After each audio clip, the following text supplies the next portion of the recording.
Na-inlove ako sa isang 50 years old na matandang byudo. Ang ibabahagi ko ngayon sa inyo ay isang kwento na nagmula sa sarili kong karanasan. Sana ay mapulutan niyo ito ng aral at inspirasyon. Ako si Amanda, 22 years old sa pangyayaring ito. Nag-iisang anak ng aking mga magulang.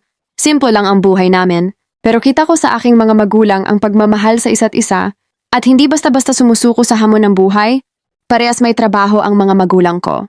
At ako naman at the time ay nag-aaral ng kolehiyo. Hindi naging mahigpit sa akin ang mga magulang ko. Basta lagi nilang sinasabi alam ko na ang tama at mali. Naging masunurin akong anak. Nag-aral akong mabuti. Marami kasi akong mga pangarap na gustong matupad. Para sa aking mga magulang, gusto kong ibalik ang lahat ng pag-aalaga at sakripisyo nila sa akin. Hanggang sa isang araw, nang sumakay ako ng tricycle sa labas ng aming school, pauwi sa bahay namin, isang matandang lalaki ang driver nito. May puti na kasi ang buhok nito. At may pagkamaitim. Siguro sa sikat ng araw, 4 kaming pasahero. Nasa backride ako nakaupo sa tabi niya. Medyo madaldal si Manong driver.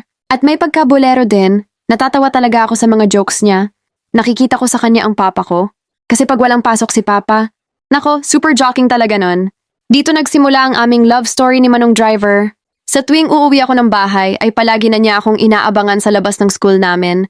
Kung dati may kasabay akong pasahero, ngayon wala na, ako na lang mag-isa. At sa tuwing nagbabayad ako, ay hindi na niya tinatanggap.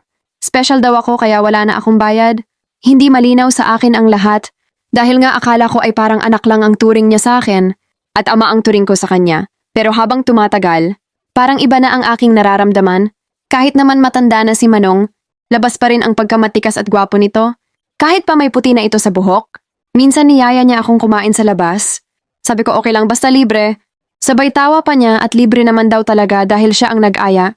Habang kami ay kumakain, nakapagkwentuhan kami at ikinuwento niya na pumanaw ang kanyang asawa sa panganganak at nakasama rin ang anak niya, kaya simula noon hindi na siya nag-asawang muli. Dahil sa sobrang sakit ng puso niya, ay sinarado na lang niya ito. At dahil gusto niyang makalimot, lumuwas siya dito sa syudad at mamuhay ng simpleng buhay. Naiyak pa siya habang nagkukwento. Kahit ako ay napaiyak, simula noon, hindi ko maintindihan ang sarili ko, pakiramdam ko pati ako apektado. Palagi ko siyang naiisip na parang nai-in-love na ako kay Manong. Isang araw, paglabas ko ng paaralan namin, wala siya, hindi na niya ako sinundo. Hindi ko alam kung nasaan siya, ano ang nangyari sa kanya. Lumipas ang mga araw ay ganun pa rin. Hindi na siya nagbalik pa sa aming paaralan. Araw-araw akong naghihintay kay Manong. Nagtanong-tanong na rin ako sa kapwa niya driver. Pero walang nakakakilala sa kanya, nalungkot ako. Pakiramdam ko may kulang, pakiramdam ko. Malaking bahagi ng pagkatao ko ang nawala. Lumipas ang isang taon, tapos na ako sa kolehiyo. Nagkita kaming muli sa isang mall.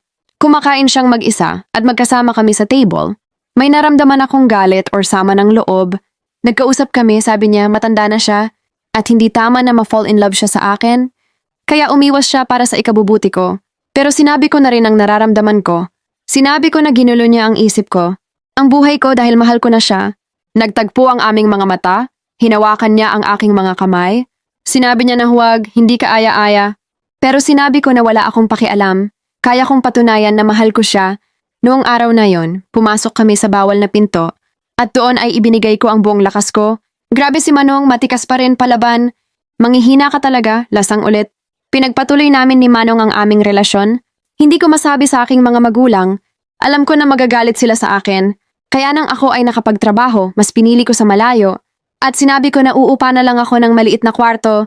Ang hindi alam ng magulang ko ay nakisama na ako sa 50 years old na matanda. Naging masaya ang aming pagsasama, ngunit sa pagsasama namin, hindi kami nabigyan ng anak at hindi rin nagtagal ang aming pagsasama. Sumapit ang aming 3 taon na pagsasama. Mahimbing kaming natutulog. Paggising ko ng umaga, babatiin ko siya ng happy anniversary. Pero malamig na ang kanyang katawan, kaya doon palang alam ko na wala na siya. Doon din nalaman ng aking mga magulang ang lahat. Pinatawad naman nila ako. Pagkatapos ng mga nangyari, bumalik na rin ako sa bahay namin. Nakita ng magulang ko kung paano ako naapektuhan sa pagkawala ni Manong. Nahirapan akong makamove on sa buhay. Pakiramdam ko ay nawala, na ang kalahati ng aking katawan. Sino makakapagsabi kung sino ang ating mamahalin, kung sino ang nakatakda para sa atin, kahit napakalaki ng age gap namin. Minahal ko siya ng buo, walang kulang. Hanggang dito na lang, nagmamahal Amanda.